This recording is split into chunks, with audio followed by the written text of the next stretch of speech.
following Answers for Elders podcast features author, innovator, Alzheimer's and dementia family coach, Faith Marshall. And welcome back, everyone, to Answers for Elders Radio. And we are here again with the wonderful Faith Marshall, who is an Alzheimer's dementia expert and also the CEO of Awakenings, Hypnosis, and Coaching. And Faith, you are such a wealth of information when it comes to our seniors and who have dementia. And obviously, this has been a really interesting time. And we talked a little bit in our brief sentence about, or two segments about, meeting them where they are and communication and how to do that. Tell me a little bit about, where we stand now as far as now that we've been through COVID. And there's a lot of changes that have happened in this last year, haven't there? Yes, very much so.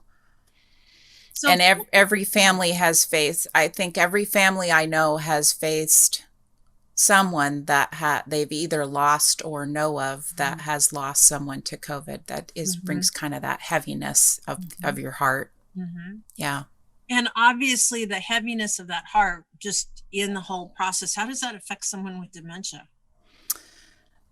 I don't know if the person with dementia actually, it depends on their stage as to whether they can understand what happened or where they went. My mom still thought her mother was alive. Mm-hmm. And so dealing with that with the actual patient is a little bit of a challenge. Mm-hmm. My heart goes out to the families that have been aware of all the things that have happened, and they might have a choice where they need to go to their loved one and tell them that someone in their family isn't here anymore. And how do you handle that? And how do you handle that grief? Mm-hmm. I think we need to share it and say it and see how they respond.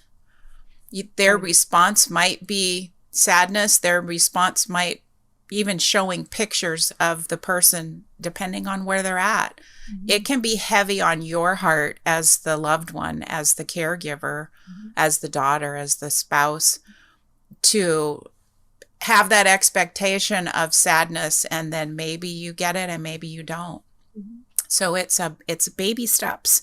Mm-hmm. All we can really do is take care of ourselves the best we can. Like they say, put your oxygen mask on so that you can help your loved one or your child. Mm-hmm. So what helped me most with grief was journaling. Mm-hmm. And I let the tears flow. Don't be afraid to cry. I cried a lot in the shower, so other people didn't necessarily have to see that with me, but it's a way of clearing. It's a way of helping yourself to step across that threshold into what is life like without someone you lost in the last year. Well, and I think even, you're talking about grief. You're talking about the grieving the person they used to be.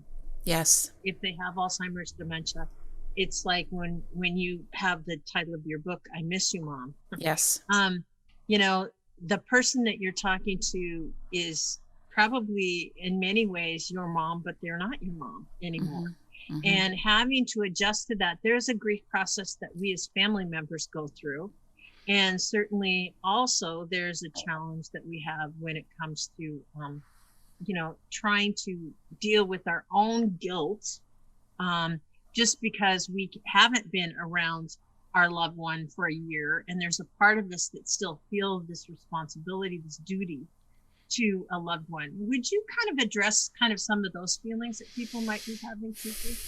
Well, I think self-blame, it doesn't ever really serve us. I think we need to acknowledge it, but at some point we need to realize what's in our rearview mirror is in our rearview mirror. Mm-hmm. And what we need to look at is how to move forward and how to progress and how to love the person that they are now. And remember, you're the heart that's holding all those memories for them. Right. And that's a beautiful thing. But in some senses, what has passed us in the past year is in the rearview mirror. Some of those things you're happy to just kiss it goodbye and move forward. Yeah. And some things we just need to work through. You need to work through the grief and do the journaling and all of that. But look for the joy. Look for what mom is happy about. Maybe it's that, chocolate pudding you just brought her, but it's. Well, and I think another thing that you're saying is it is a process, but it's also, something that it's okay to feel grief over the things that we've missed out on this last year, or the things that we've, missed out with birthdays and anniversaries or things like that with our loved ones. And, we're all in the same boat together, and it's okay to feel those feelings. And I think a lot of times, we dismiss them, and certainly what you're saying is that's okay to grieve those things.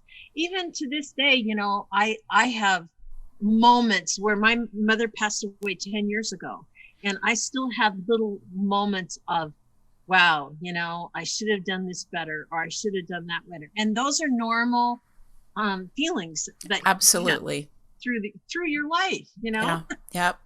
Yeah. And when we're grieving for something that happened in this last year, it's going to trigger previous grief. It always does. If we didn't deal with the grief of, like in my example, my dad passing, because we jumped into caring for mom so fast, the next person that I did grieve for triggered that grief from my dad passing that I had shut down on. So helping to deal with it is a really good way, but everybody's different. Some of us were taught to not cry. Right. Be big, don't cry. And so that's where journaling is helpful for people. True. And then just honoring it. Don't bury it. Buried emotions can become illness. It can give you an ache in your stomach. It's not healthy. And there are a lot of excellent grief counselors to help people too. But I think that the thing with the last year that is so unique is, for those that did lose people, you also did not get to experience the closure that we typically do. We typically have a memorial. Some people had memorials on Zoom. But I've got 3 people, we're still waiting to have the live memorial, and they did not pass from COVID, but they're still gone. And I don't have that sense of closure to say goodbye and to meet with the family members and console them. So it is really a new normal, and it is different, and it is challenging, and we have survived a lot. And we know, Faith, that depression and loneliness certainly can escalate symptoms of Alzheimer's and dementia. Yes. And those types of feelings, are certainly, part of companion feelings of. Yes. So it's probably, in my assessment, would be, expecting, if you've lost, maybe one of your parents and the other one is starting to escalate symptoms of depression or of dementia or Alzheimer's. That's normal as well, is it not? And how can you deal with that in the best way? Well, I am not an expert in depression, but I do know that there are a lot of experts, and paying attention to that and being aware of it is very important in getting them the help that they need. Even yourself, asking for help. A lot of us were depressed in this past year with all the changes and the restrictions placed on us. And I think just calling out for the help that you need. And I would encourage people to do things that make you happy. One of the things that helped me with my depression is just going outside at 1:00 every day. For some reason, it's where the sun is at. It's the energy, it's the refreshing, it's the fresh air. And getting in a habit of doing that can help shift your mood and your energy a little bit. And calming. And I think routine, like you said, routine is really important for those that have dementia and Alzheimer's. Yeah. And if you're noticing that, if your loved one is in a care facility, to our listeners, it's very important to reach out to staff. They're dealing with a lot of different taking care of people. But if you notice a little bit more of a behavior change with your loved one that is in a facility or something like that, those are the times to have care conferences and certainly reach out to the staff. Those are your entitlement to do so as a family. And they should be more than happy to sit down with you and talk about an action plan. And I'm sure that you specifically, Faith, can be part of that as well. Is that correct? Yes, I think just coming up with the step-by-step and what is next. What is now and what is next is sometimes all we can do is look at what is now and what is next, Right. and navigate that journey step by step. And the staff at the homes are amazing in what resources they can offer you. For those of you that aren't in a home and don't have those resources, then I'm happy to help connect you with the people that can support you. That would be great. And that's basically what you do, correct? Exactly. You work with families. And what is the process, just really briefly? How do they work with you? Well, we used to meet in person. But that's okay. You can do it. Yes. Getting the whole family and getting their perspective. And it is also helpful for them to talk, but also for me to hear each individual's part in this loved one's journey, because we all deal with things differently.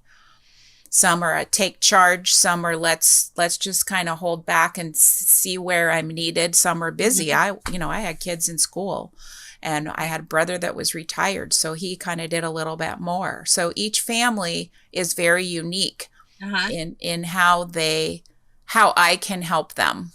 But the first step is just having those conversations and listening and seeing what's going on. Is it all falling on one person's shoulders? Can we offer that one person some support? Awesome. And how do we reach you? awakeningshypnosisandcoaching.com is a way to schedule an appointment for a call or attend one of the group sessions that we do the first week of every month. And also my author's website is faithmarshall.com, and that's how you can find the book. Perfect. Well, Faith, it's awesome that you're with us. And everyone, Faith will be with us for one more segment to close out our hour, and we'll be right back right after this. We would like to thank you for joining us in this podcast. Faith is here to support you and your family on this journey. She will help you to come together in harmony, creating the best team in advocating for your loved one's care. So call Faith at 855-363-2484 to receive a $200 gift card just by mentioning that you've heard these podcasts. Again, that number is 855-363-2484. And guess what? That spells Faith, 855-3-FAITH.